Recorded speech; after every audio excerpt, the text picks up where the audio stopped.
Hi, everyone. It's Susan Winter here, best-selling author and relationship expert, joining you today. And I hope that the chat is getting reconnected. Love to hear if any of you can get online with this. And do you have any commentary for me? Okay, so today we are talking about how to not look desperate when dating. And this was a suggestion from one of the viewers, which I absolutely love. Thank you so much. Just so you know, there are some technical problems today with this feature, and I'm not able to pull up the chat, which is the whole reason why we have you here. Let me try something again. Okay, now I see you. You're all with me. You're getting your messages. Good, because the chat was turned up. Okay, starting again. Thank you, Gwyneth. By the way, I want you all to seriously consider signing into my newsletter. Don't worry, I don't sell you anything. I don't sell your names. I don't do any of that stuff. But this is how I learn where you are. And I can tell you information that I'm not going to share in public. But I am going to be in Munich next year, and I've got a private dinner with Gwyneth and with B, and I'm doing business, and I've got some PR there and some people I'm going to meet, and also a couple of colleagues. But I wanted to make sure that I could give them special, undivided time because they have been so amazing, helping all of us every week. They're all over the world themselves, whether they're on a campsite or they're in Spain or they're in Poland, and they have even with being in the hospital and with Gwyneth with a sprained ankle, they're here helping me to keep this a safe space for all of you. So I want to thank my moderators. I just want you to know that that's how I try to thank you, is to spend time with you individually and really give you quality time when I come to your city. And I will be in Dubrovnik, Split, and Sorrento. I'm also in the US, but I mean, this is just going to be fun. So please, when you're on the newsletter at susanwinter.net, it's on the homepage. You fill it out. The reason I ask that is because I will be much more specific with where I'm going, and then I can contact you. Everyone, I'm glad you're here. Hello from Indonesia. Oh, love that area too. I wrote my question, then it disappeared. I hope you got my question. Whoopee, I did not, and I got your $19. Can you write it again? There was a problem with chat. Okay, so today we're going to talk about how to not look desperate. And again, that was a suggestion from one of the followers. And I know if you're looking at my bangs, they shrunk. I was talking to the guy and I was not paying attention and they got really short. But did I just start discussing the topic yet? No, I'm going to. Okay, so we talked about the newsletter. Also, if you haven't subscribed, please do so and push that little bell so you'll know when I come on. How to not look desperate. Okay. The number one way to not look desperate is for us to talk about how to handle this right up here. Because you hear me talk about the thing under the thing. I can give you 20 things that you can Google online. Wear something comfortable. Find a place that makes you feel good. Talk about familiar topics. I want to talk about what's going on between these, like in your head, because that's going to affect everything. Let's see, what do we have here from Gwyneth? Okay, so what I want you to do is understand, I'll need you, if you are one of those people who feel desperate, or if you're generally confident, and yet you're meeting somebody that's like, oh, this person, oh my God, I'm so excited to see them, which is, it's great. Isn't it fabulous when you have a date that's exciting? I mean, really, how many times do we go like, oh my God, what's going to happen on this date? Especially if you're dating online, right? So imagine you have somebody that's really exciting you. You can start to get a little crazy. Firstly, what we do is we worry about what they are going to think about us. So we are desperate for their approval, just to make us feel confident and okay. And I want you, if you suddenly catch yourself at any time, whether it's with an existing partner, a new partner, or on a new date, if you start questioning, oh my God, will they like me? And am I hot enough? Or, oh, he said he only dates models. Oh, by the way, that is such a cliche. So I've had guys that have said, oh, I only date models. I said, oh, that's fabulous. Okay. So, if they're trying to neg you, they're already insecure, so see through that. But we need to consciously keep redirecting our naughty little mind and bringing it back into a discovery phase. The point of a date and the point of not looking desperate is that when we secure a date and we feel a little excited, we want to go in with hopeful expectations and we want to explore. We are exploring how we feel in the presence of this other person. We are not exploring if they think we're good enough, if we feel good enough about ourselves. We are really trying to explore how they make us feel. How is this connection? Can I be myself? Do I feel relaxed? Is there a sense of ease here? Do I feel like I'm okay in their presence? Because sometimes their nervousness can make you feel nervous too. And I think being honest is sometimes adorable, saying, I don't normally get a little nervous, and you're really interesting and you make me nervous and I don't want to be nervous. So I'm just going to say it and get it off the plate there. I'm just going to say it. So remember, it is a question of how do you feel about yourself, right? And the second thing that I want to talk about is the mindset of the story that you're telling yourself. Like when we're desperate for a relationship, that people can sense it. If it were a bug spray, it would be the most effective in the world, right? I mean, it's like, it would just be so effective. It would keep all the mosquitoes away. But desperation calls in people that are going to abuse you because they know you're vulnerable and your boundaries are weak. And you'll do anything to get the relationship. And it also, no matter what you try to start, if you are feeling desperate and weak and needy, it will be massive recovery on your part to get the relationship back on track. So, second point is, what is the story you are telling yourself about having a partner? In your desperation, you are desperate because you imagine that you will be getting something that you cannot live without.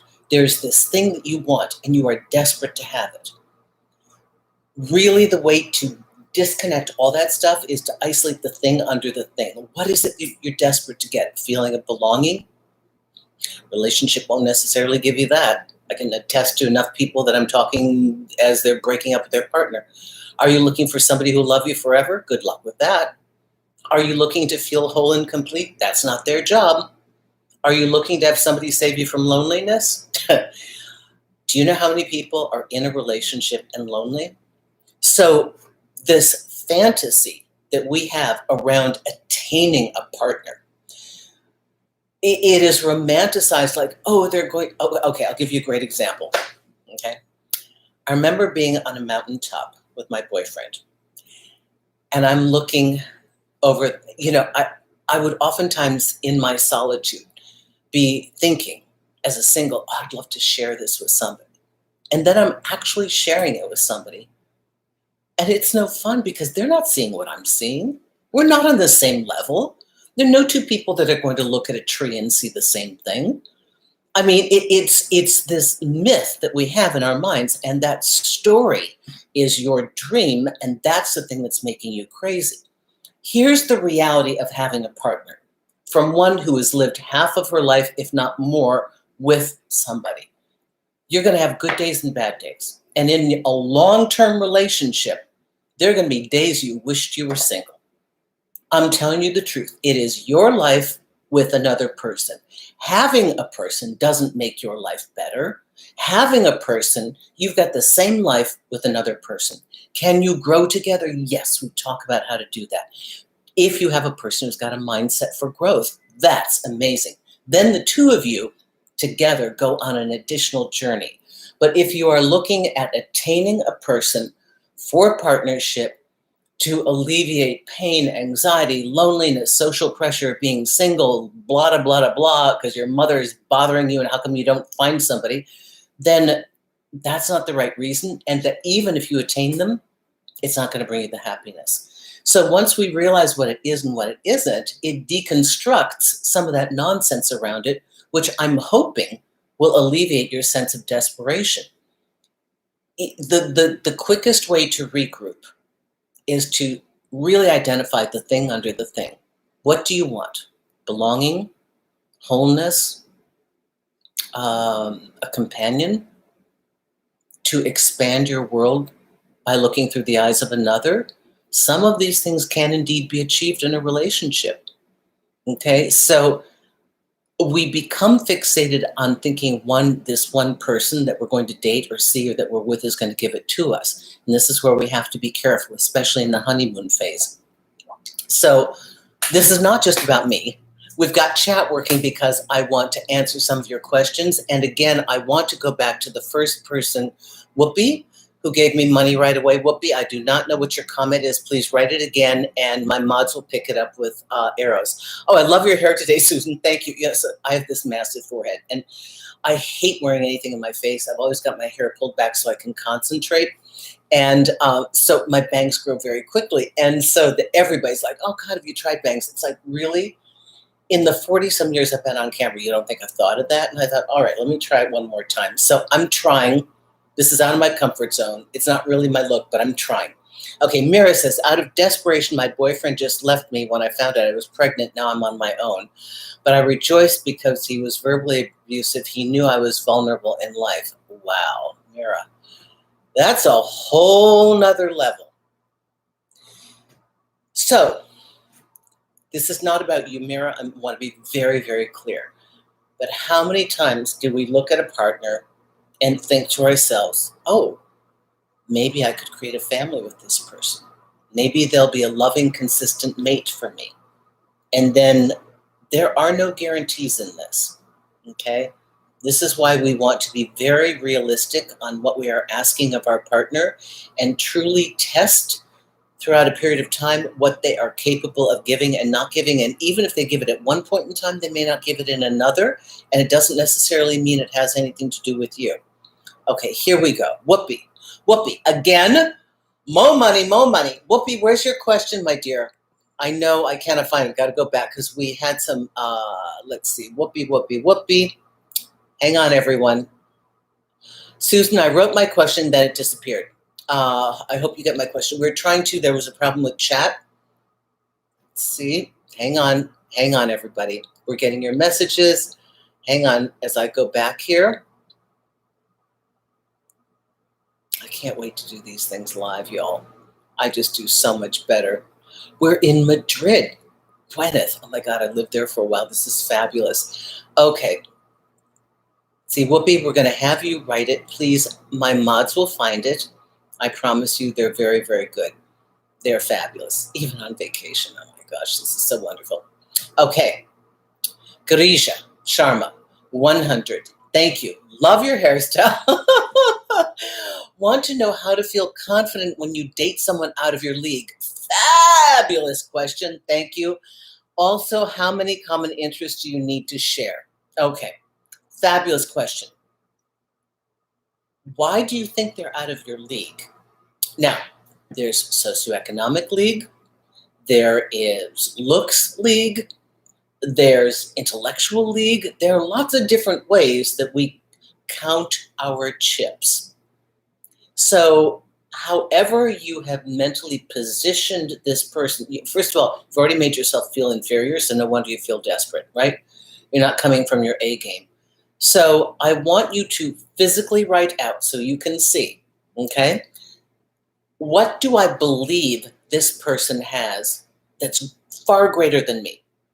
Money, family, status, power. Okay, all right, write them down. What are you really good at? I don't care if it's field hockey, training your dog, you got straight A's in spelling. You better have a list equally important, okay? And then realize that you have made this perfect person, put them on the pedestal. Of course you're going to feel insecure. You put them on a pedestal. You're in comparison. Okay, this is my analysis. In comparison, when we take this one aspect of a person and make it mean everything. That one thing, oh my God, he's a PhD. That's important. You're academically smart. That doesn't mean that person's better than me. It doesn't, I'm good at, how does he play golf? How's he lift weights? How compassionate is he? And we will oftentimes go into, listen, as I walk east from Hell's Kitchen, I feel insecure right away. Like, oh my God, my shoes, are they the latest? And I'm like, I don't want somebody that's going to look at me like that. I don't want to be friends with people who are going to judge me like that. And yet that's the world I live in. Okay. So very interesting, but we all have it. Don't feel badly. And number two, how many common interests do you need to share? You don't need a ton of things. If you do, that's great. What you're looking for is resonance. As you speak to this person, do you feel that you resonate with them? Is there a warmth? Is there a connection? Are you intrigued by the same things? Do you share an intellectual compatibility? Let's say there's one thing. You love soccer. They love soccer. Sometimes that's enough. You'll find the other things as you work together. You just don't know. People don't often realize certain things that they have that are interesting because they're living their own life. Like this person may not tell you, oh, by the way, I love to cook. And you wouldn't know that until date 4, until the person says to you, hey, why don't you come over? I'll cook you a meal. Oh, I love to cook. And you realize, wow, they're a phenomenal cook. I know this cooking that my grandmother did. I want to share recipes. So you don't need a lot. You need to be able to sort your fluid energy between the two of you. And I don't mean to sound woo-woo with that, but I mean just you need to connect in a resonance, right? To be present with each other. So please reassess where you put them on the pedestal. And let's find your strengths, okay? Wonderful. Whoopi, we're looking for you. When a sharp speed. So sorry, guys, but my internet is extremely weak, just so you know. It keeps cutting. Hi, Sister Anastasia. Whoopi, please write us normally. You don't have to do it through Super Chat again. I rewrite my question. I hope you find it this time. Whoopi, just write it normal. You don't have to put it in Super Chat, my dear, okay? Let's see.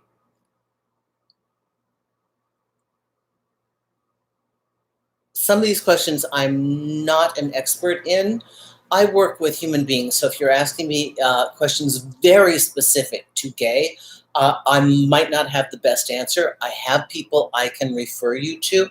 I like Ken Reed in Australia, really super guy, and he's got this really long handle on Instagram, like Ken Reed, gay dating expert or something like that.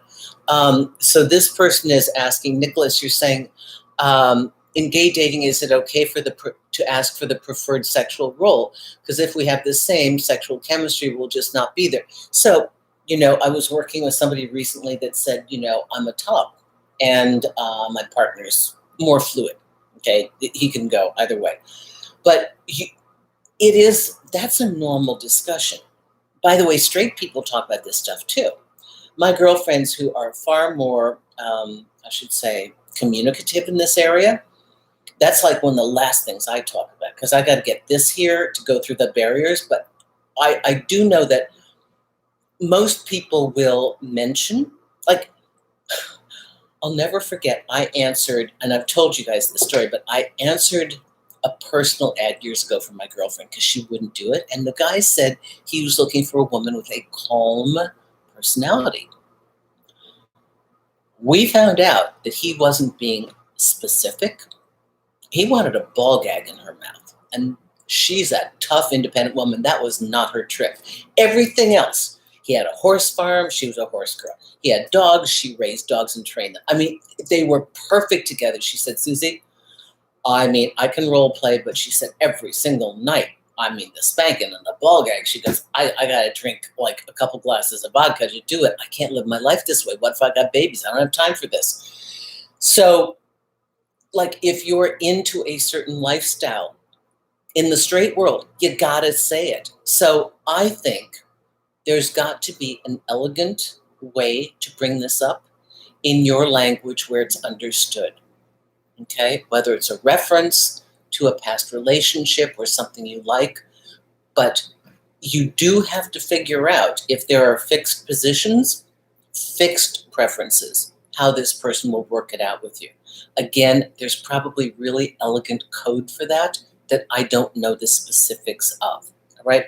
but I do believe in being forthcoming when you think there's a connection and it's going to get down to it, right? Natalia, hello, my dear. $5. I'm unable to trust my partner, and I haven't felt this way before in other relationships. Wow. Is this my gut? I can't decipher. How excellent that you have not felt that before. And in this case, there could be very just cause for that. Do you have them on a pedestal? Are you frightened that maybe they're way more than you are, so you're looking for signs of being dumped or abandoned or betrayed? That could be the only thing in your head that would make you suddenly feel this when it's not a gut response. Most of the time, for those of us who do live in our bodies and do trust the messages that our body gives us, if you suddenly are having a feeling that is novel, new, different, or unexpected, that you didn't anticipate before, is not a part of your history, is not a trigger, isn't something that you know of yourself, and it's specifically in a certain kind of relationship, listen to it. Not for nothing, that stuff is there to guide you. You don't know exactly, but you can look for evidence. If you are uncertain, try to nail down the specifics of the arena that it's in. Is it about cheating? Is it about lying? Is it about withholding some important truth that you need to know that they just don't want to share with you? So the more that you can kind of figure out what it is, the closer you're going to get to the truth of that. And thank you for this. I do appreciate this. Let's see, what do we have here? Love from France. Thank you. Let's see what we have here. Palestine. Okay, we'll look out for it. So Whoopi, just write it in normally. Okay. Okay, what if it's in a working environment? What are your thoughts on dating a coworker? I think this girl is really cool, but I don't think she's really into me. Should I distance myself in the workplace? Okay. Okay. Oh, and Nicholas, you are certainly welcome for that answer. Thank you. Thank you. I hope it helped you. Workplace, number one rule, check your HR manual. I don't know if it's okay or not. You know, a dalliance and a little flirtation at work is not worth the loss of a job. So check and see what's okay. That's number one. Two, you've already mentioned you don't think they're into you. If this were outside and you were at a bar or a club or a social event or at a party and you liked a girl and they weren't into you, what would you do? Would you process that differently? Because you might not see them again. At work, here's the only thing that I worry about. With what you're telling me and saying that she's not into you, I worry that every day you see her, it's adding hope because she's reactivating this desire for which we have no conclusive evidence. There's one way to test it out. Go up, start to chat with her, see how she's doing, see if she responds. If you can take it from chatting in the office to chatting in a group, to maybe chatting after work in a group, and then to chatting as an individual, getting together for a drink or coffee, then that's the way you do it, right? You start in a group and then you isolate. Okay, so good luck with that. I hope that works for you. Thanks for your answer, Nicholas. This is great. Oh, Natalia, thank you. I may be reading into his potential to cheat. He has done some questionable decisions in the past which do not sit well with me from a moral perspective. Natalia, a communication you may want to have with this person, if you haven't already, is a proactive monologue on your part. These are the words I use. Tailor this content to something that is comfortable to you. It's only a suggestion. I begin every relationship by explaining in some language my partner will understand the preferences and the ground rules for communication. And I let them know I would rather they tell me something that's going to be uncomfortable, that I'm not going to like, than find out through some other source, especially so in cheating, because my partner is younger. So if you have a desire to do something and you don't want to tell me and you're hoping I won't find out, when I find out, it'll be horrible. So I promise you, I won't slash your tires, I won't scream, I won't destroy your reputation socially, and I won't talk about it on camera, but You better tell me, because if I find out any other way, you had an option to be straight. Okay? So in your own language, again, I'm very like this, right? So in a way that's comfortable for you, let your partner know that everyone goes through twists and turns in a relationship. And they're given his past and what you know of it, correct? I think he's told you that you know that he's had dalliances in the past. If he ever thinks he's coming to that point, or if he ever acts on it directly, you would ask him to honor you by telling you straight and not to lead you on and let you find out some other way, because you always will, okay? And maybe that can nip it in the bud. And also show him that you're pretty straightforward. All right, Jess, how are you doing? $6.98. That's an interesting price. Great. If someone rarely ever initiates contact but will respond or agree to meet when I reach out, does that mean he doesn't value me? Well, I don't reach out to people, to be honest with you, not a whole lot except my best friends. So you're talking about a guy that doesn't pursue, but he responds. Is this your boyfriend, or is it a casual sexual relationship? I think you don't know what you have here, so you don't know what the ground rules are. So I think if you're questioning this, one thing you could do is advance on the playing field to find out. Most of us don't want to push a relationship to find out what's in there, because we kind of know that they're not into us as much as we're into them, but we don't want it to end, so we fool around in the I don't know what's going on. I'm going to pretend I don't really know, so maybe something good will develop. The longer they meet me, the longer they see me. So it's a novel idea. Have you ever mentioned to him in a kind of a sophisticated format that you really like seeing him, and that you're a little polite and you're a little old-fashioned in some of this, and if just to let him know that if he wants to see you, you'd really welcome him asking you or contacting you first. It's kind of the, I know we're good together, we get along really well. I feel like I'm the one who keeps initiating, and I want you to know. I want you to feel comfortable to do the same thing too, okay? Because he might be scared. He might be lazy, or he might be scared. I don't know from this, but that's a good question, and I appreciate that. So bottom line, talk to him. Tell him what you'd prefer, okay? Let's see. Whoopi Middleman, we can't see your question. Please try again.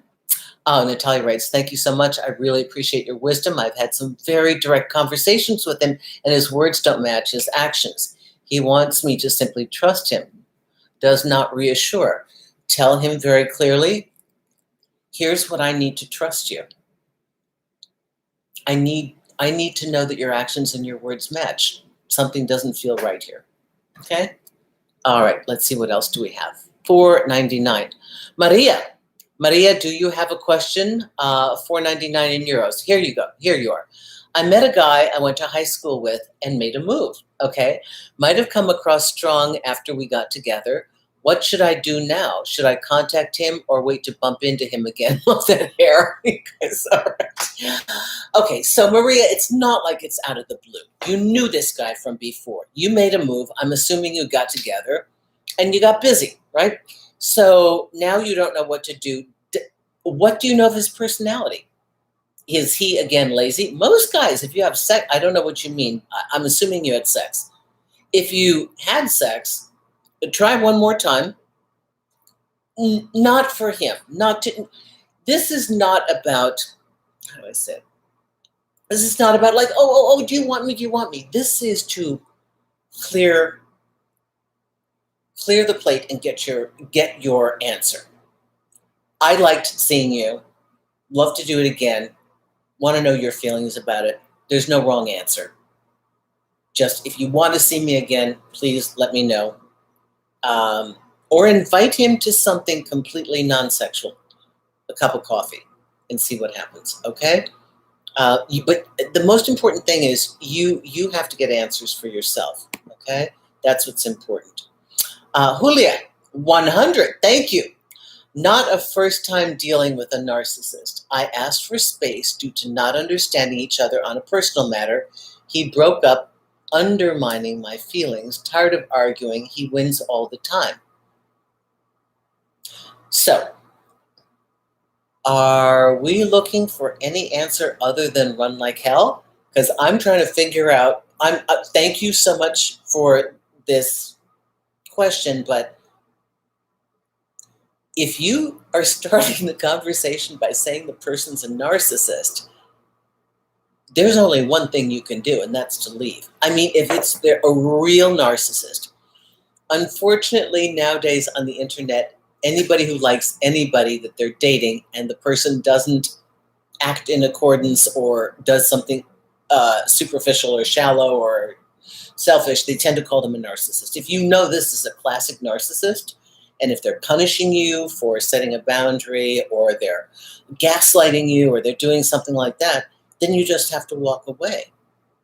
And be very clear. I don't like this, just walk away and don't give an answer. I really like the personal empowerment of telling them why. That way, in case there's the smallest possibility that you were wrong, they know exactly what it is that they need to fix. Do you understand? They should always, your partner, if you can, should always know what it was that bothered you and what they could have done and chose not to do. But it sounds like this person's punishing you, okay? They broke up with you because they didn't want to deal with it. So you're at a dead end, and I would not go back. And I thank you for this question. Okay. Maria, yes, I think we did this, Maria. Okay. Natalia says, yes, I need to stop putting so much weight on his words. He needs to show me. Yep. Susan, Whoopi, where's the question? Whoopi's question is above. Missed arrows dolls. I'm looking for them. Where's Whoopi? Hang on. Bear with me, everybody. We are looking for Whoopi. Whoopi, Whoopi, Whoopi. Just write it here. I still can't see it. Hang on. This is why I want to be live in a room with all of you. Okay. Do not see it, my dear. Oh, he called me creating drama by breaking up with me. Am I the crazy one? Where's the first part of this? You know, listen, if people are creating drama in your life and calling you crazy, I gotta wonder where they're coming from. I can see my question above, but not highlighted. Okay, bear with me, everyone. There's quite a lot of information here. Okay, I need it one more time. I don't have it. I think we can't see it. It's not showing up on my screen. Okay, so am I the crazy one? He called me creating drama by breaking up with him. So here's my question for you, Whoopi. We will continue to try to find it. I could not find the original question. Somebody's broken up with you. This is all I know. And they're calling you crazy for creating drama. One, do you tend to be dramatic? Do you know that about yourself, honestly? If what they're saying has nothing to do with who you are, then it's all on them. Because we're trying to figure out whose responsibility is it. There are two people, so there's an action and a reaction, or it could be two people in a loop, all right? And a loop means that the two of you get into relating to each other in a certain way and you can't get out of it, all right? I worry about the fact that somebody says that you're creating drama, okay? I don't think that's a good thing. And I do not have the rest of your question. So very sorry that I cannot find it. And I will keep looking for it, okay? I'm moving on to Lana. 25, thank you so much. I found out that my partner is checking one of his female coworkers' social media accounts. It reflects in a search history. He's been checking her profile regularly. Should I let him know I found this? Wow. Okay, so first of all, you're checking out his history. Do you live together? Do you live together and are you the one paying the rent? If so, that's a conversation. What are you doing here? Number two, what relationship do you have with this person? If you can see his computer, I assume that he's living with you or you spend a lot of time together. At which point you've been snooping. So it's going to be an uncomfortable conversation. And so many people here have done it. I know that. And I have also been privy to looking at a checkbook that's fully open on a table, looking at something that was sent recently, a check to do something that was told to me was done 6 months earlier. And I can't possibly cancel it with my ex. I'm like, you've got to be kidding me. So we catch them lying. Okay, do you think this person, okay, is she hot? Okay, is she good looking? She's a coworker. This is not a good sign. Any way you cut it, not a good sign. Okay, curiosity for what reason? There's an interest. Now, there's the difference between looking and acting upon something. And this is where you have to know the character of the person that you're dealing with. Only you know the interior disposition of your partner. Again, you're close enough to this person to know their search history. So you're spending time together. You need to re-clarify what your relationship is. And if you feel that if you're living together, spending weekends together, and you feel that you're close enough to say this, you need to say, look, I went online and I looked. I had this weird feeling, and it's going to be very uncomfortable for you. But you may want to say, who is Sheila Martin? Because you're all over her page. Okay, it's so weird. And it makes me feel uncomfortable. Okay, I know it's a real, you have to out yourself. In order to fully have this conversation, you have to consider, do I want to out myself? Or do you want to have a generic conversation about truthfulness in the relationship? Do you want to have a preparatory conversation about, by the way, we haven't talked about this. Let me let you know my position on this. We've been together X amount of months. I feel close to you, but we haven't defined our relationship, or I have some questions. Sometimes I feel like you're here and sometimes I feel like you're not here. I just want to say to you that should you decide you want to go sniffing and looking someplace else, you need to tell me. I'll be calm if you do, but if you don't and I find out, I will be ballistic. And I've warned you now.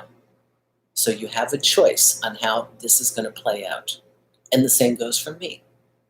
You have the right to say the same to me. And we need to have that in our relationship so that we can trust each other. So there are many different avenues.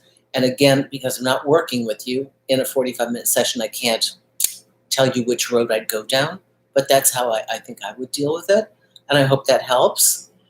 Sissy says, sometimes I'm unsure which guys I could strike up a conversation with. What are good signs that someone might be approachable? After all, I don't want to run against closed doors. Listen, if you run against a closed door, you extricate yourself. I mean, I was stuck once waiting for a girlfriend. I do not drink. I'm at a bar, and I started chatting to the guy next to me, and he goes, look, I'm not interested. I'm like, I was talking to you as a person waiting for my friend, and I'm sorry that you misunderstood that. I actually have a boyfriend. I am waiting for my girlfriend. Just chatted with you. So people can get very weird like that, okay? So they'll let you know. And how do you know if they're approachable? They seem open and friendly. Look at the way they are they like this in their group and only paying attention to their group and very closed? Look at their body language. Are they closed off? When people come by, do they notice them? Are they looking to meet somebody? If so, they'll talk to their friends and they look around the room. That means I'm with my buddies, but I'm actually looking for other people here, so I'm open. I find it so odd that people go out to a bar to meet people or to a club and act closed. I know we're all fearful, but why did you go? Right? Why did you go if all you're going to do is send off signs that say, don't talk to me? Smile. See if the person smiles back. Just nod your head. And remember, the best way to start a conversation is just be a human being. Talk to them as a person. Guys especially. I can only tell you this in the straight world, but I know that when a man talks to me in a bar and he's not on me, I mean, there's a way that men corral a woman with their eyes. It's like they haven't eaten a steak and they come after you and they've just got that predatory energy you just go, your chance of closing them off is 99.9%. If a person speaks to you as a human being, talking to another human being about a common subject, by the way, this was the underpinning of pickup artists. They were smart enough to know that just human conversation icebreakers on other topics, not on the person, not on pickup lines, none of that stuff, allow another person to relax and feel comfortable to talk back to you. So sometimes a blatant sexual encounter where you're like, wow, you look hot. I mean, you're going to have to turn that down because a woman in a matter of seconds has to figure out, oh God, how do I get myself out of this? What if I don't want to be in this conversation? I don't want to lead this person on. So how do I handle this? Better to just say no and get rid of this guy because there's only one thing he wants and I don't want to deal with that. So you understand? Okay. Let's see what's going on here. What do we have? Gerald. Hi, Gerald. 698. I fell for a friend with benefits who's in an open relationship. Okay. If I want to progress from just a friend with benefits, should I go on dates with him and stop hooking up? Let me read this again. Let me go slowly. You're participating in his open relationship. You are his friend with benefits because he is involved with somebody else. Is that correct, Gerald? Should I just go on dates with him and stop hooking up? I fell for a friend with benefits who's in an open relationship. Here's where I'm getting a little confused. I know you want to progress from just being a friend with benefits. If he's in an open relationship, what other role is there for you? Are they willing to do a triad, a real triad, or some people call it a throuple, not just you're coming in as the sex toy? So I don't understand here. If you want one person for yourself, yes, date somebody exclusively. Date somebody who wants what you want. And I hope that helps you because this is a little confusing. If somebody's in an open relationship and they're dating you, and they're not going to put you in the center of that relationship with their partner, you will always be on the exterior, and there's no way you can bring it. I mean, where do you go? From friend with benefits to secondary? I mean, how do you elevate from that if they've already got their primary? Do you see what I'm saying? So you couldn't date them exclusively because they're already involved in somebody else. So it's kind of a no-win situation. I would have to know more about this question to really give the answer that I want to give you. But Gerald, thank you so much for this. I hope some of that helped. Thank you, everyone. Okay, let's see now. Sizzy says, thanks, Susan. I love the way you extracted yourself out of the bar situation. Okay. Whoopee, your message is retracted. We are having a heck of a time with you. Okay, Natalia, are men with higher testosterone sex drive more likely to cheat? My boyfriend needs it I think she means 24/7 times a day. One of the reasons I think he would stray. Wow, now you're asking, I'm not a doctor. I would assume that if you have a super high testosterone level, whether male or female, that you are more interested in sex. The question of whether you choose to spread that out is an individual one, right? Just because you need a lot of sex doesn't mean you're necessarily automatically somebody who's going to go everywhere to get it. It might be harder to control. I think you are mismatched with your partner. And thank you for continuing this conversation, but you have a partner you don't fully trust. They're highly sexual. You're already uncomfortable. And it seems like they're kind of putting a lot of pressure on you. 24/7 is a lot. You're going to be a very busy girl. I mean, if you ever want to leave the bedroom, you got very little time to do so. So my question to you is this the kind of relationship you want? Because there's a lot required on your end to keep this person at home. Okay? So maybe this isn't ideal for you in a dispositional way. Okay? Because that actually goes back to the other man's question of, as a gay man, should he state his preferences? Top, bottom, fluid, does it matter? Sometimes we have to talk about these things. Hey, I really like you, but I don't think our appetite is at the same level. And because your appetite is so high, it either distracts me from doing other things I got to do all day long or makes me worry that if I'm not in bed with you, you're going to be in bed with somebody else. I think I need to rethink this. Okay? All right. Thank you. Let's see. Whoopi. Okay, let's see. Where do we go from here? George Hilton. I just want to get back to this. I want to see if there's... Hi, Helen. Thank you so much. Everyone, we are having a hard time getting Whoopi's commentary here. Somewhere in time, I stopped communicating without a warning as I've asked several times to open up. How many times should I have given him? That's why I walked away. No drama. I'm not sure I caught the first part of this.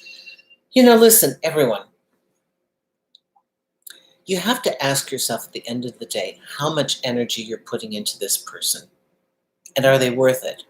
Think of an individual as an investment. When we're dating, we've got all these emotions. What if this were your money? What if you picked a stock, looked really good, the prospectus was shiny, nice, lots of images, lots of good selling points. Don't really know that much about it, and maybe you're not that savvy a financial investor, so you're buying on the appearance of what's being shown to you. And you put your money in with all good hopes, and now the returns are not meeting expectations, and now you have some bumps in the road. And you're getting messages from the director saying, "Oh, don't worry, it's temporary, not a big thing, it happens and all. We're in a down cycle, we're in a bear market, don't worry." And you keep getting information that's confusing your internal radar because part of you is logically thinking, I don't know that this is a good investment. And the other part of you really wants to believe what you're being shown. At some point, you're going to have to get honest with yourself, whether it's an investment that's tanking and you're just the degenerate financial gambler that doesn't want to admit they lost money and gets out. But there's no reason to not extricate yourself, even for a short amount of time. Have full communication. That is my suggestion. If you are going to leave a person because it's way too confusing, say to them, I've really wanted to trust you. Everything feels wrong here, and I don't think it's me. It's not me alone. Okay? I've asked for this, I got that. I tell you this, I get this. It doesn't feel good, it doesn't feel comfortable. And I really wanted this to work, but I'm having trouble believing in it. So I'm going to take a step back. And in that step back, now they have the chance to move forward. So you're going to see, do they let you go? If they let you go with no fight, they couldn't have cared less in the first place. Or they're playing hardball. Either way, you got a hardened game player or you have somebody that didn't care. And if they stay in there and really want to defend themselves and really get it right, now they know what they have to do and they can correct their behavior. But a lot of you are putting a lot of investment into a very small kind of flimsy prospectus. Not getting a whole lot of information here, right? What are the reasons that you're so dedicated to this person? Why do you continue this relationship?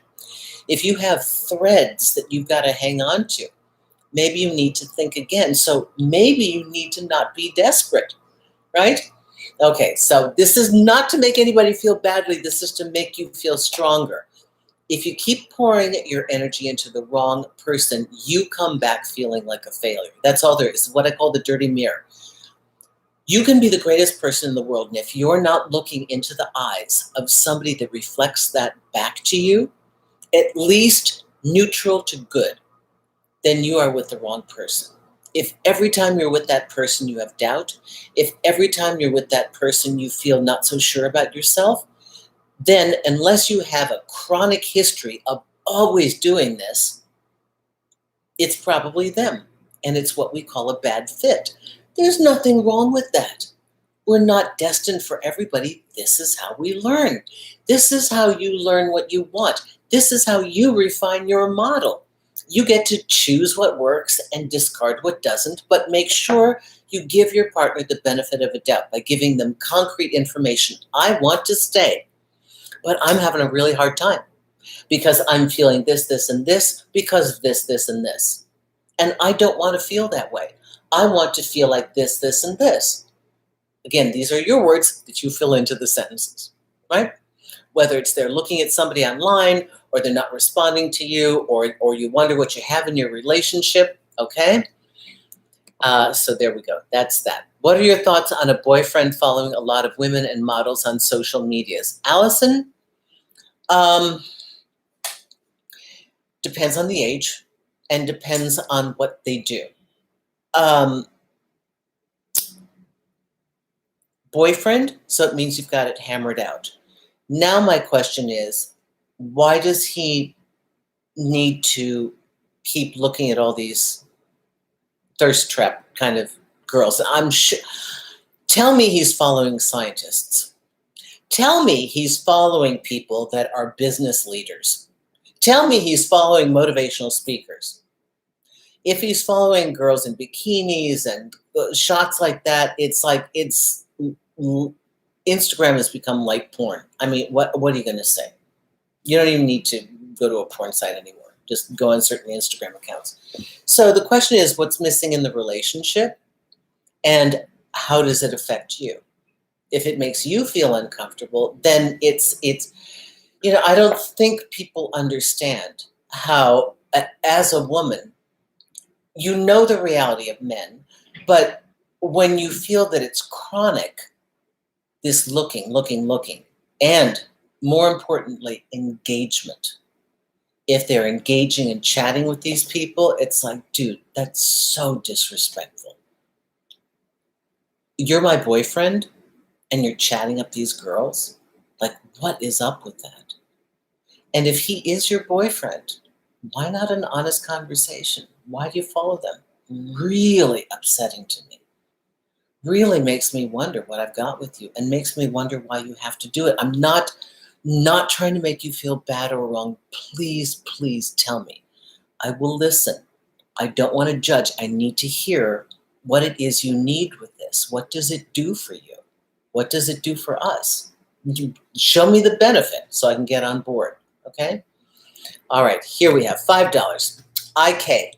Why someone is happy when they see you but refuses to see me, saying we should not meet, and this F years but keeps in touch by email.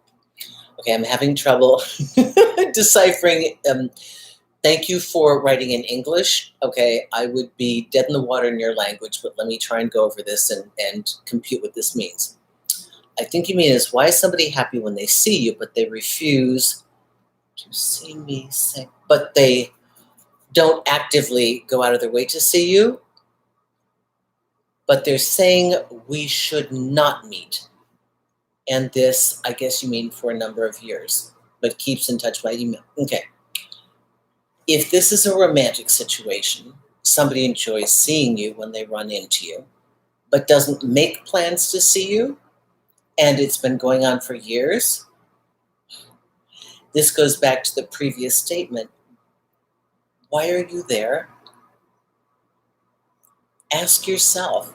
This is not to call you out. I think you all know my disposition well enough. This isn't to call you out. It isn't to make you feel badly. It is to ask yourself, why them? Why do they get to do that to you? What powers did you give this person to be a super person in your life that they get to be abusive, dismissive, irregular, that they get to not treat you like a priority? What did you do to put them on a pedestal that maybe you need to now rethink? Because this is happening to you, not of your liking, for years, no more. But it starts with you. See, if you don't disconnect that, then you will feel desperate and caught in this situation and take the crumbs they give you, hope for more, not get more, and it's just a cycle. It repeats itself. So the only one that gets off the ride is us. And again, use this. Ask yourself, what unbelievable qualities do I assign to this person willfully that I believe they have a right to treat me as less than I deserve as a human being? As a human, we have human rights. Underneath all this dating stuff, we have human rights to be treated with respect and kindness. We have human rights. And if any person who's a friend did these things to you, you would have written them off. Oh, but because they're romance or they're hot or they're sexy or we think they're exciting or maybe we want them or if we could just have them. Oh, so a comment that I wrote to myself that I forgot to read to you is that when you are feeling desperate, right? I want you to, when you meet somebody or you're in something, your quest with this person should be to explore what is possible, not impossible, what is possible. Explore, investigate, and assess how you feel about yourself when you're with them. It is not to conquer them. It is not to gain their approval. It is not to make them treat you as a priority. If you have to make somebody create you as a priority in their life, you've already lost the whole game, okay? If it's not willful and desired on their part, it will be constant effort on yours, whatever games you did. Now, the distancing game gets it. So here's the problem. So people ask for game. I have a client that only wants to know game. 10 minutes into our conversation, I thought, wow, there's not, I keep telling her real, there's nothing, her mind is closed. Now I got to talk game to her. And game doesn't last very long. Game will, 1 minute the ego is up, the next minute the ego is down. So game is very, very tricky. But if the only way you can get your partner to appreciate you is by shutting them down, breaking up with them, closing off, pushing them away, and then they come creeping back because they want a hit of that emotional energy, they want your psychic energy, and that's the only way you can get them, then you reconnect, but then the moment you actually let your guard down, start to involve yourself with them again, they've got to push you away again. So then you're just in a spiral of disconnecting to get them to reconnect. But the minute you reconnect, they disconnect. So too much work. So much easier if somebody's nice and they like you and they want to be with you. Okay, thank you for that, IK. I really appreciate that. Okay, let's see, what do we have here now? We are still looking for you. Okay. Let's see, everyone. Whoopi, tell you what, Whoopi, we cannot find your message. I'll tell you what, if I don't find it by the end of this show, what I will ask you to do is to write it in the comments when this show goes live, and I will answer it in caps at the very top of the entire commentary, okay? This is what I've had to do before. When I go back through these, I shoot them so that I can find it. I shoot a screenshot, or you can write it in new commentary because it's not coming through. Okay, let's see, what do we have here? Now, baby boy.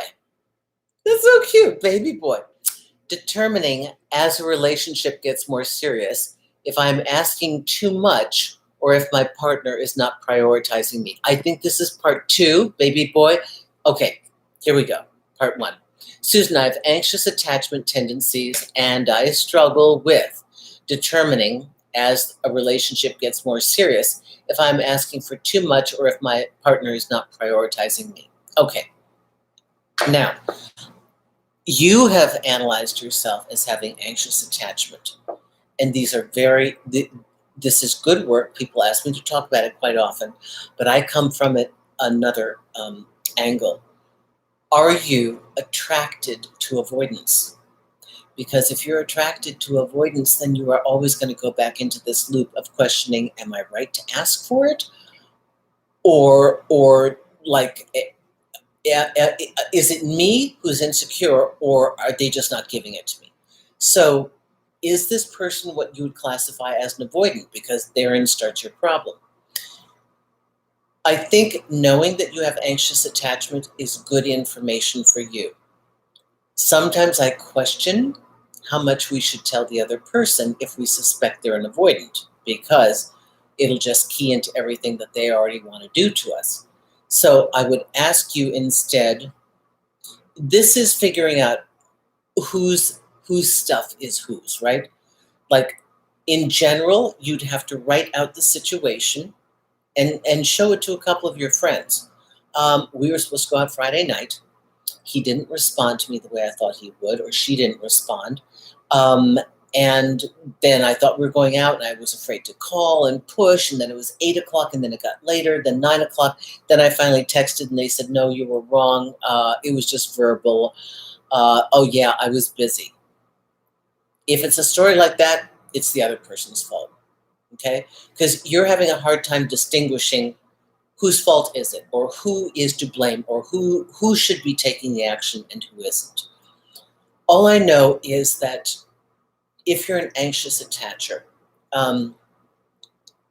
getting to partnership, getting to coupledom is a little bit more difficult because of pace. You want to go more quickly and grab on for security, and they want to slow down because they sense this, all right? But if you are in a relationship with a person, that should give you enough confidence to relax a bit, unless they're continually giving you reasons to feel insecure about your position. All right, I hope this helps. Firstly, assess, are you with an avoidant? If you're with an avoidant, good luck. See, here's the thing. As the relationship progresses, you have actually more rights. You always have a right to tell somebody how they treat your body, how they treat your heart. I don't care if it's a one-night stand. It's your human right to be very clear with people as to what they can and cannot do with you. But you certainly have greater rights as you continue in a partnership. But did you guys have this discussion as to who and what you are to each other and what you want to create? Because I think a lot of times the foundational information is not there. I hope this helps you. I would go back to the drawing board and talk about what your goals are and your levels of communication and how you want to proceed and what's cool and what isn't. And this is why I ask people to figure out who they are. When you come into my a la carte session, that's like the 1 hour, I ask you things like, how often do you need to get together a week? How is it going to function in the real world? People never think about this. One partner likes a lot of privacy, and they're good with seeing you Friday night and a little bit of Saturday. And they're good. Maybe they chat with you during the week. But you're a person who's lovey-dovey, and you want to see each other twice a week, and you want all weekend, and they don't feel that way. They lose themselves with too much involvement, in which case it's not like they're not making you a priority. They've got a whole different set of standards. So these are things we have to hammer out if we are in a relationship, and we have every right to discuss them. Before you discuss anything in a relationship, know first where you stand and what you want to say. Okay, that helps the whole thing move forward. Thank you, baby boy, for that. I really appreciate that. Okay, plan to meet. Okay, Sister Anastasia, plan to meet. Okay, what do we have here? Okay, planned to meet today with someone I'm seeing. Called to ask what time we'll meet. He called back and said that actually he was busy, but I can probably call him shortly if I want. How can he do that yet be apologetic? Okay. Again, you guys, I'm doing the best I can with truncated questions here. So you're feeling rejected because you thought you were going to meet. Now that person's busy. It could be real. It could be a business thing. If you feel uncomfortable, you can say, look, it sounds like you're really busy. Now give them the green light. I would like to see you. When you think you're free, give me a call. Now your hands are off the steering wheel. Now you're going to see if they want to see you proactively or not. And if they don't make a move, you're on to the next, okay? And what do we have here?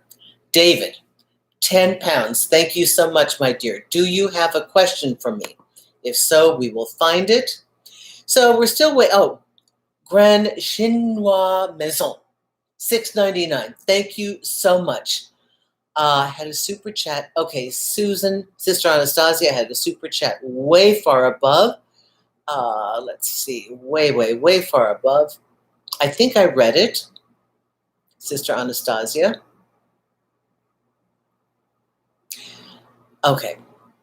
Thank you so much for this. Okay, so we're all up to speed. We didn't get Whoopi. We never got that. I've told you how I'm going to work with that. That's going to be in when this goes live. Baby boy, we've answered you. Granshin, thank you so much. If you have a question, I do appreciate that. If you have a question, we will be looking for it. And let's see. Oh, here it is. Hi, Susan. I've been chatting with someone on Instagram. I followed them. I'm in my early 30s. He's in his late 50s. Our interaction is very casual. He is a something. He is a whoops. He is a something, something. He is, okay, I found that. We don't have the second part. And I've, where are we getting?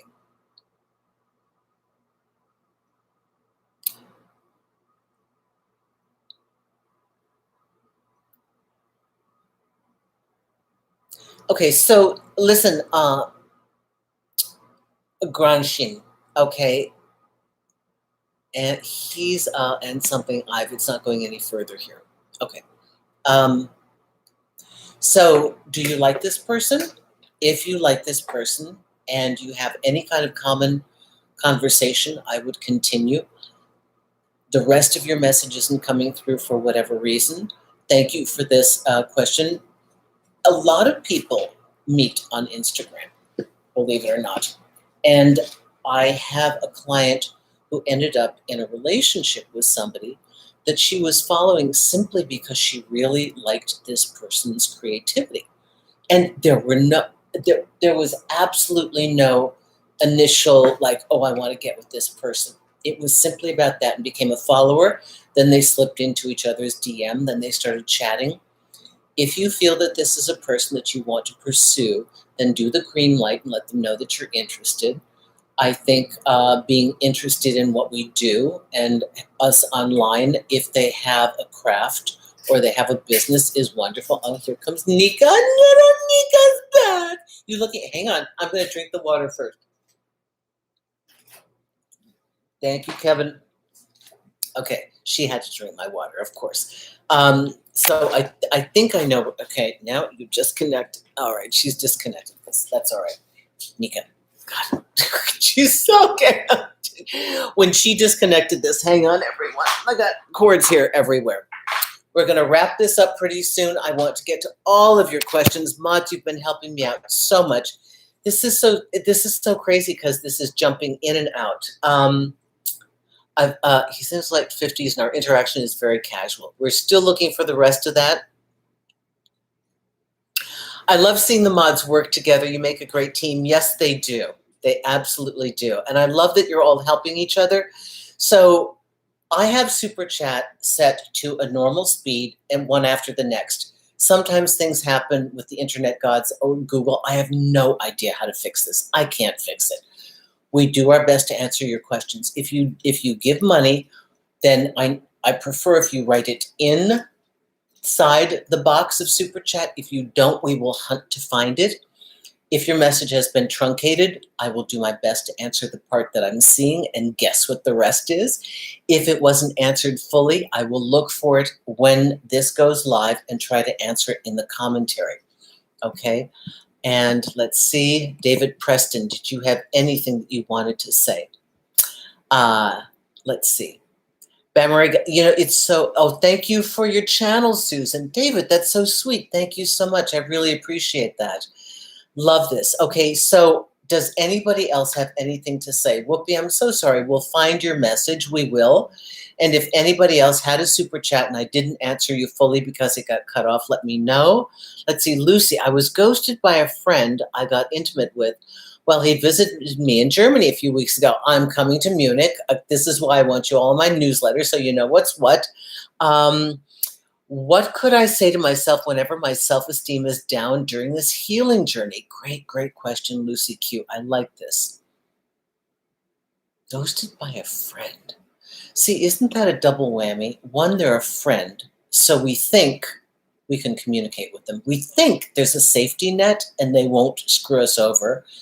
Then you're intimate and they ghost you. My intuition says they're terrified and don't know what to do next. They knew how to handle you as a friend. Something happened. They jumped to a position they do not know how to maintain, and they are terrified. That's just what my feeling is. I could be completely wrong. If that is in the least bit a truth, I would reach out first as the friend. This is not going to make you look weak or needy. They might just be really terrified. They don't know what to do with it now. And then you would have to know in that conversation, what do you want to do? Was it a one-off? Or you want to say, look, that was a little weird. We didn't expect to go there. I hope we can still be friends, or I hope we can still chat about it. Or do you not know where you want to go with it? And you say, hey, look, we've been friends for a long time. We certainly moved this forward on the game board. Do you want to talk about this? Is this something we want to discuss? If they ghost you again, wow. If they don't answer that, what a dick. That's not right. But sometimes people are terrified. They don't know where they are, what the expectations are. They landed someplace with you because of intimacy that they are ill-equipped to handle. So my question to you is, how much do you know this friend? Are they kind of socially, sexually inept? Is it a player? That's a whole other realm. Are they somebody that isn't like somebody, this isn't their normal behavior? Then chances are good that they're completely freaked out. And it would not be desperate on your part, but rather, remember, there's a distinction between being desperate and getting crucial information to get resolution for your sanity. That's it. We're going to be in a loop of not knowing why, and we're going to carry some event with us forever until we figure out what it is. And sometimes what we need is an actual conversation. So you may want to approach this person. And, if you know them to be a good person that has had relationships and knows how to communicate, and they chose to ghost you, you might say, wow, that was really hurtful. And make them, give them the responsibility of what they've done. I didn't expect that from a friend. I know we ended up someplace we didn't anticipate, but wow, that was really uncalled for. So there are a lot of different ways to go. You've got to know the person you're with and trust the interior of all the information I can't possibly get at this moment that you know inside, okay? So thanks for that question. Here's one more thing. Veronica, hello. 200 letters is not enough. I will send my question in normal chat. Please look for it. We will do so. We're going to go offline pretty soon. Veronica, super chat of Veronica is just above. Where is Veronica? There it is. Okay, she must have two parts here. I only see part one. I do not see. Okay, this is all I am seeing. I see part two that says, how is this possible? What does it bring him to keep in touch? What do you think is his motivation? He will move to my country in about 10 months for good. Till then, we are long distance. Veronica, see, I don't see the beginning question here at all. And I can't find it. So I don't know how to answer this. So you may be seeing different things in your super chat than I do, okay? We don't always see the same things.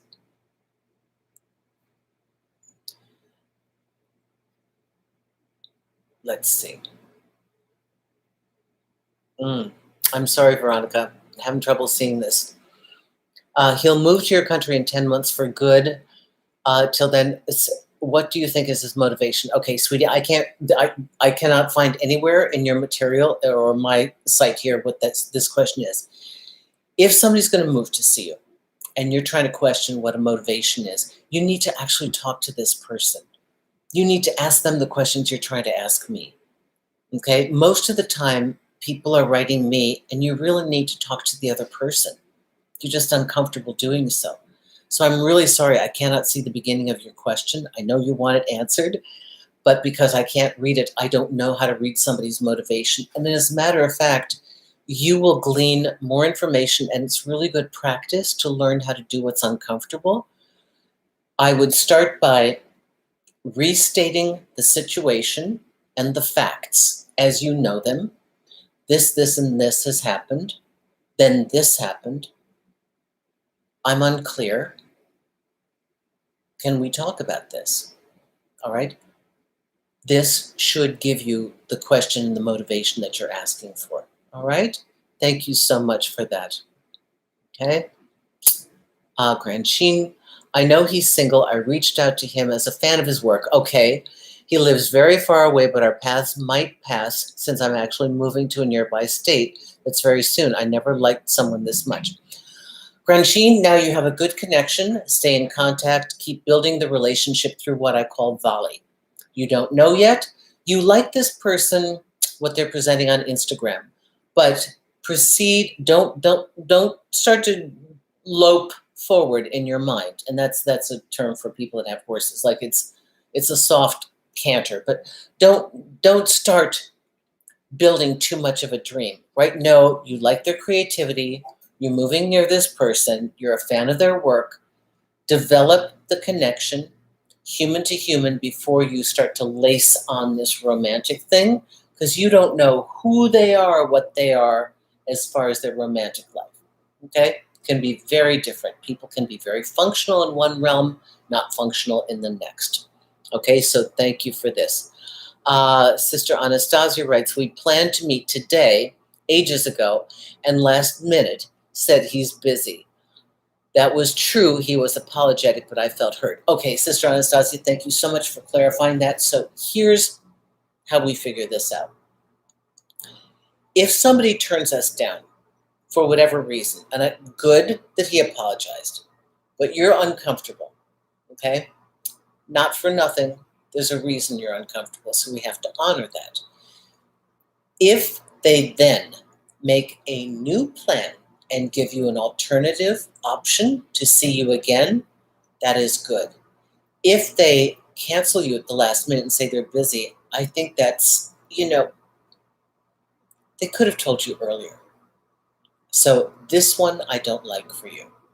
You made plans ages ago, last minute, they're busy. That's inconsiderate. So for that reason alone, I would let this one go. Does that mean anything to you? Really, I mean, even if you're busy, if I know I have a commitment with somebody, I might text them. I might tell the person I'm with or in the meeting I'm with, I'm like, I'm so sorry. Give me 1 minute. I have to do this thing. All right, 699, Grand Sheen. Susan, how do I express that I want to get to know him better on a deeper level without being too forward and scaring him off? You will scare him off if you haven't even met him yet, so don't even go there. Like I said, pace yourself. You're already building a story. You're building some idea of who this person is. You don't know them yet. Please, please, please. I'm going to reread this again. You came to the right show. Okay, so remember, you don't want to be desperate. I'm so grateful for your comment, okay, because so many of us have been there. Please don't. It's the mindset of this story you're telling yourself about this person. You really don't know this person yet. From what I read, my suggestion is continue to build a relationship, continue to talk, continue to see what you have in common, see if there's an interesting volley back and forth. And if when you move to this person's state, you can invite them to something that you are doing, right? Or maybe go to one of his shows or whatever it is that they do. I sounds like a performer or whatever, entertainer or artist, okay? But please slow down on attaching a story to this person, because right now you're making it what you want it to be. They could be lovely on paper and you're not going to like them in real life. So just slow down a little bit so that you can keep your cool. All right? Okay, let's see. Where are we now? Okay, thank you very much. I love this. Be you're right. You feel hurt for good reason. That's good. Okay. I think one of the good litmus tests of another person's treatment of us, if we would act the way they do, and would feel okay with it. Very good, Natalia. Thank you for that. Okay, so everybody, we've come to the end here now, and if I didn't read your question, I am really sorry because we didn't see all of it, but I've read everything that I've seen so far. Okay, I thank you so much. So I do ask for people's suggestions for what you'd like to see next week. And I have a couple more suggestions that I've screenshot. So if you'd like to write them out before the close of this show, we will do that. I want to thank all of my mods who have been so fabulous week in and week out. And I'm going to see them in about 6 months. Yay! Whee! Nika's just looking at me. That's normally playtime signs. Okay. Oh, if you're on Instagram, please join me this Saturday, 3 o'clock Eastern. I'm going to be doing an Instagram Live, Ask Me Anything. And I don't have to read the text messages. I'm just going to be given to them, and they'll be given one after the next. We have a whole crew that reads all this stuff. I am Susan E. Winter. My middle name's Elaine. And so I do that because now there are a lot of Susan Winters. Okay, so come on to Instagram, 3 o'clock this Saturday, which is October 16th. And join me for the live show. We do it again November 6th. And then I have a huge multi-platform, YouTube, Facebook, Instagram, you name it, on October 13th. November 13th. And I'll be telling you more about that as time goes on. Okay? SusanWinter.net if you want to work with me. And don't forget, those of you who want to do a day with Susan, I'm only in New York a couple more weeks and then I start traveling. So till November 12th, if you're in New York City and you want to meet with me here and work in person, check that out at SusanWinter.net. And what else? Wait, there's one more thing. How to Grow Together. It's currently free, and you'll see all the signs for this, whether it's in the, I've got it in the YouTube community page, but it's on Himalaya. In 2022, I won't be able to offer you that, but you can log on to Himalaya.com/winter. Winter is your free promo code. You get 14 days of a listen to everything Elon Musk, Tim Ferriss, tons of people that are really fabulous, plus my entire show. You will never hear it on any other platform, and I can't even share it with you. I don't have the original copies. It belongs to Himalaya, so it's exclusively for them. And I can't offer that to you much past 2022. They're going to cut it off sometime then, and I don't know. Then you have to pay for it, okay? So that's it till next week. Thank you, mods. Thank you, all the people that ask questions. When am I coming to Munich? May. Around May 20th and 21st of 2022. Get on my email list, please, and write to me.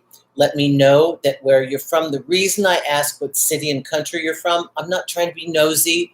Don't need to know your business. I'm not stalking you. It's because we can, not me, but people who handle my accounts can pull this out so we can talk to you. Okay, and tell you where we are, because I'm not about to say it in real life, like, oh, here, find me, I'm staying at this hotel. Okay, I don't think that's so smart. So we tell you then and communicate with you privately. Sorry, how do I express that? Okay, without saying, okay, we did this. David Preston, I said it again. Thanks, everyone. I think I read this. Thank you for your channel, Susan. Thank you so much, David. Let's see. I think we got everyone. Again, if you did not feel that your question was answered and you sent me a super chat, please restate it again when this goes live onto my platform, and I will recognize and screenshot these names of people that were saying, did you see my question? Okay, thank you. Everyone, I want to thank you. Let's see. Before I go out, everybody, thanks. I love it that you talk to each other. This is absolutely great. Okay, everyone. Oh, Sister Anastasia, thank you so much for everything. Thank you, thank you. All right, everyone, what do you want to hear about? Leave it in commentary here. When I sign off, I'm still chatting with you. Thank you for coming to my live show. We'll see you next week. Don't forget to tune in this Saturday. Listen, you take your phone with you everywhere. 3 o'clock Eastern, just turn on Instagram. If you go to Susan E. Winter, you can find me. I'll be live for 1 hour. Chat with me. Okay, we have Narc Abuse TV is hosting this. Great guy. Paxton is really good at this. We get along really, really well.